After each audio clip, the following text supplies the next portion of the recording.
Welcome back to our channel. నేనైతే ఈరోజు అండి వెజిటబుల్ పలావ్ దీని కాంబినేషన్ రైతా చేసి ఇచ్చాను.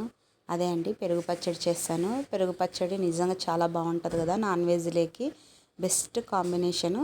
నేను ఎలా చేసుకున్నానో చూసేసేయండి. నేను ముందుగా కట్ చేసుకొని పెట్టుకున్నటువంటి 1 కప్ ఉల్లిపాయ ఇలా చిన్నగా కట్ చేసుకోనండి.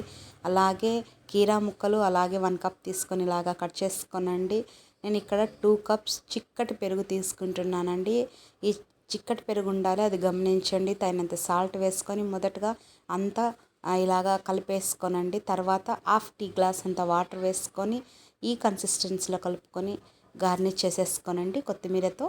అంతే అండి, ఎంతో ఈజీ అయినా పెరుగు పచ్చడి రైతా అయితే రెడీ అయిపోయింది. నిజంగా చాలా బాగుంటుంది కదా, బెస్ట్ కాంబినేషన్ కదా. బిర్యానీ అయినా, వెజిటబుల్ పలావ్ అయినా, పలావ్ చికెన్ అయినా మరి చేసేసేయండి. సింపుల్గా ఈజీగా మా ఇంట్లో అయితే నేను ఇలా ప్రిపేర్ చేశాను.